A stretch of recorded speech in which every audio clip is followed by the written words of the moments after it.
have got to be the most futuristic earphones I've ever reviewed, even a little more futuristic looking than Nothing's earphones. So I will touch a little bit on how both these earphones are built and designed. But before I do that, thank you to ACEfast for making this review possible by sending me a demo unit. All thoughts and opinions are my own. So let's jump straight in with how the T8s are built. The unboxing experience of the T8 is quite premium feeling. In fact, it feels like it's 3 times the cost of how much they're being sold for. You get a little more than you'd normally expect from a brand selling earphones. You get the earphones in the case, which I'll speak about in a moment. You get a flyer which shows off ACEfast's product lineup, from earphones to power banks, chargers and cables. You get a quick start guide, the highest quality charging cable I've ever seen with a set of TWS earphones. It's got ACEfast's branding on it, but also has a soft touch feel. Then you get a lanyard which attaches to a silicone case if you want to avoid getting scuffs and scratches on your case, and you don't get the usual +2 ear tips. Instead, you get 3 which are housed in a little case of its own. The sizes you get are marked as SS, S and L, with mediums already mounted on the earphones. Everything about handling the contents of this box gives you a strong feeling of how meticulous the people at ACEfast have been when it comes to putting thought into the unboxing experience. Moving on to the case, it's got a glossy finished case which I'm certain will pick up scratches over time, but thankfully they have included that silicone case to protect it. It's got a small footprint, certainly smaller than the Nothing earphones, which I'll get into in a moment. There is no lid because the earphones are mounted on the sides of the case, and the only thing you can really interact with on it is the USB-C charging point. But what's really neat about this is you can see all the circuitry through the front of the case. The board has been designed keeping this in mind. The surface of the glossy plastic has a slight rainbow-like look to it, and when you pull the earphones out or put them back into the case, you're in for a show. The front of the case shows you the battery percentage of the case as well as the level of charge on each earphone, and there's a light that breathes under the display which shows off the circuitry. I did think I'd get bored of this after a few days, but the novelty of this doesn't seem to wear out. The earphones also have tiny LEDs under the touch interactive area and have a transparent look to match the case. Under it, you'll see grey bands, which isn't just a part of the design. It's the antenna which has deliberately been placed on the outside to ensure no signal drops and better connectivity. This is something I have had an issue with the Nothing earphones in the past, and so far I haven't had any drop-offs with the T8.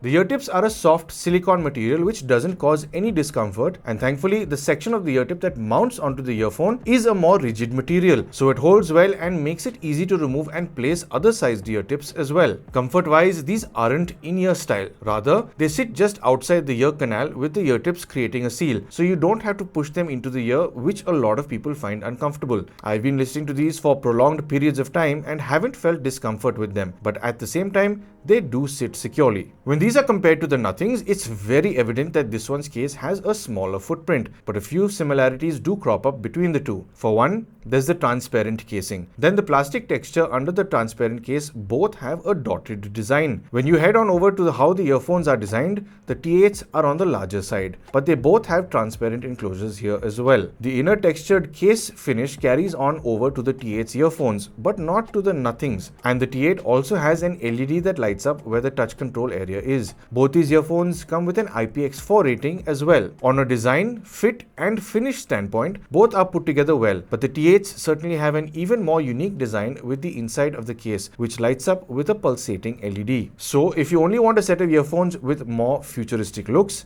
design, and want to stand out a little more in the crowd, the T8 is the one to choose between these two for sure. The T8s come with Bluetooth version 5.3. These have touch controls, but sadly does not have any app support. This is part reason because ACEfast has wanted to leave these as uncomplicated as possible. The tap controls are pretty straightforward. A single tap on the right earbud increases the volume of your media. A double tap plays and pauses your media. A triple tap skips over to the next song. Pressing and holding the right earbud will switch you over to the gaming mode from the music mode. A single tap on the left earbud reduces the volume of your media. A double tap plays and pauses it. A triple tap takes you back to the beginning of the track you're listening to or the previous track from there, and pressing and holding the left earbud activates your native voice assistant. Coming back to the game mode or low latency mode, I didn't see too much of a lag with it off, but with it on there is a slight improvement for certain. So the best thing to do right now is to show you how it functions in real time. So I will toggle between it off and on with games and video as well.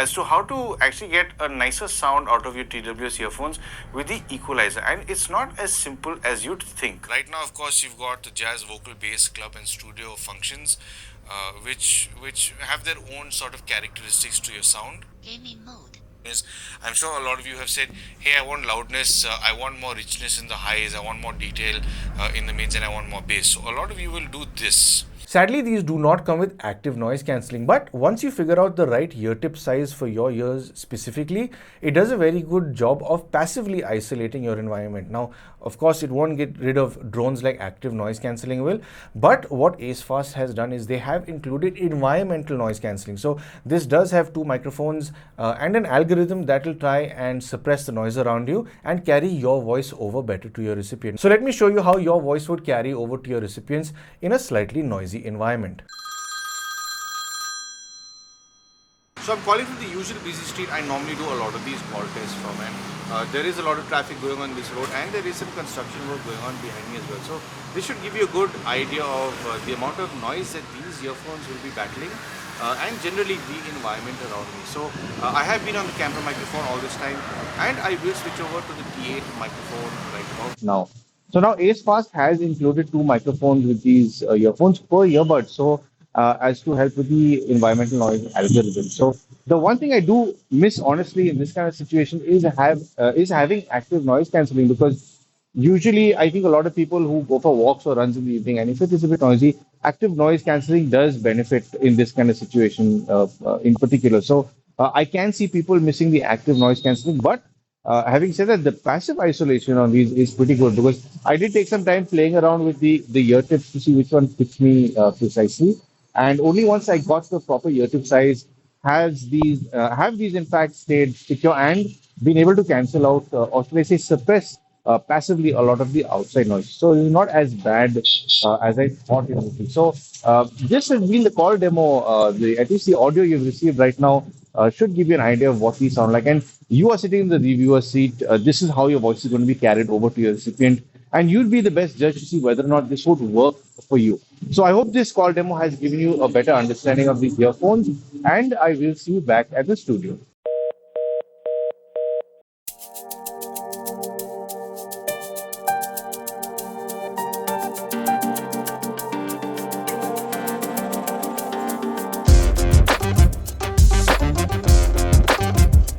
These come with a dual dynamic driver setup in each earphone, one being a 10mm driver and the other being a 6mm driver, which is also a dedicated tweeter.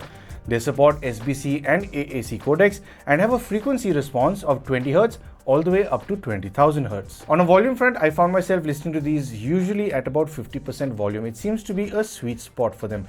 The minute you go to about 55 or 60%, these do get a little too loud for me. Now, there's one thing to keep in mind. If you do listen to volumes below 70%, you should get a little more battery life than what ACEfast claims. These can suffer a little bit at lower volumes. The minute you get about at 30%, it does sound rounded enough, but it does start thinning out below that. So if you're listening to music at 25 or even 20%, there is a lot of loss of bass which is expected. These perform like most other TWS earphones when it comes to its soundstage.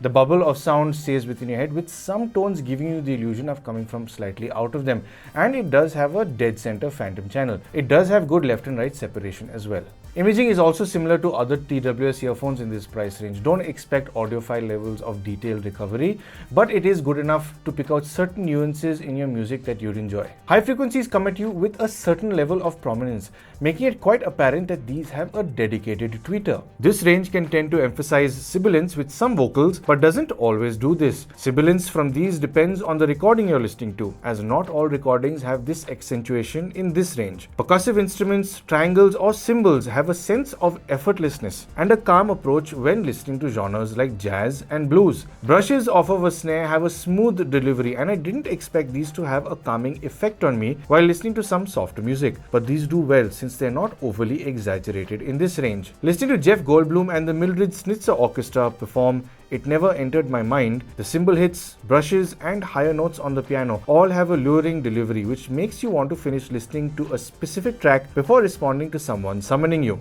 Mid frequencies do come through clearly, but it does seem slightly veiled. It sounds almost as if it's coming from behind a thin laminate. There's a sense of flatness here, but not as if it's trying to be true to the original recording, but as if the recessed driver is trying to push past the tweeter. Vocals do come through clearly enough, but I wish this range came through a little richer. If you're listening to independent vocals, these play them back with a slight recess, but where they do slip up a bit is if you're listening to a vocalist with any choir backing. The softer vocals in the background seem to lose their presence slightly. Listening to Foreigners' I Want to Know What Love Is, Lou Graham's vocals cut through this veil well, and this song remains quite enjoyable to sing along to. But when you try and focus in on the New Jersey Mass Choir, they sound a little more distanced than they should be. Lower frequencies make it clear who these are targeted at. It's got a confidence and body that I've not really heard on most TWS earphones. These earphones will be thoroughly enjoyable for anyone looking for heavy bass for electronic dance music, and I've got a feeling this heavy bass could also be the cause for the mid-range getting swallowed up a bit. Considering how heavy sounding it is, I did think it would get a little too boomy, but it manages to stay structured and does have definition in the bass. The lower bass frequencies have a lot more energy than other TWS earphones I've tested. Usually it's the upper bass region that is more energetic, but this sure is an enjoyable way to listen to bass heavy tracks. Listening to one of my favorites, Cafe de Flore by Dr. Rocket, the lower frequencies are having a ball, almost as if these earphones are enjoying the music themselves. There's a lower frequency that carries on in this track as a theme, almost as if it's the beating heart to this track. With this genre, the mids seem to be perfect. No vocals exist here to get drowned out, and the highs cut through well with its independent tweeter. And just like that, these earphones make so much sense with this genre of music. These want to play back EDM and anything bass happy really. This is their natural habitat. So to sum up, these are put together really well. It's a very well built unit, and what I like is that it is so different from the usual stuff because everything's gotten a bit monotonous. Everything's got a case, everything has to open, everything has to clasp shut. This is quite different. It's compact. I like the way it smacks into the case with the magnetic tug. They've tried to be different. At least this is a slight evolution over the previous generation T6, and I'd say they've done a very good job because it's not the exact same design. They have upgraded a few things, judging by what I've seen in photographs, but the overall design and look and feel of this is quite premium. And honestly, if you're okay not having active noise cancelling and you just want something that looks really cool, and really if design is everything to you, these are a no-brainer. These are beautifully made. The whole factor about the light breathing to show you the insides, I did think that this novelty would wear off, but I've been testing this for some time now and it's not worn off yet. I still enjoy looking at it. In fact, even when I'm not using it, I find myself plucking the earphones out and putting them back in just to see that light up and the breathing LED. It just never wears out. Not having app support might be a gripe for some people, but I do like it because it means you're going to be fidgeting with your phone a lot less and you're going to be pulled more into your media. So I see this as a plus point because everything you need really is on hand. You've got everything from your play pause to skipping the track.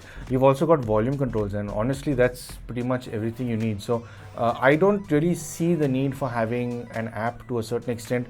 Apps make a lot of sense if you want to do things with tweaking EQ settings, for example. So if you do want to play with an EQ, you do get third-party apps. So there was no real need for ACEfast to have an app for this because so far it's worked flawlessly for me. I don't know if this will have software updates in the future. I doubt it since there's no app support. But having said that, I haven't really faced any issues with these. I've been using them for a good amount of time and I've not had any drop-offs. I've not had any issues with the touch controls working.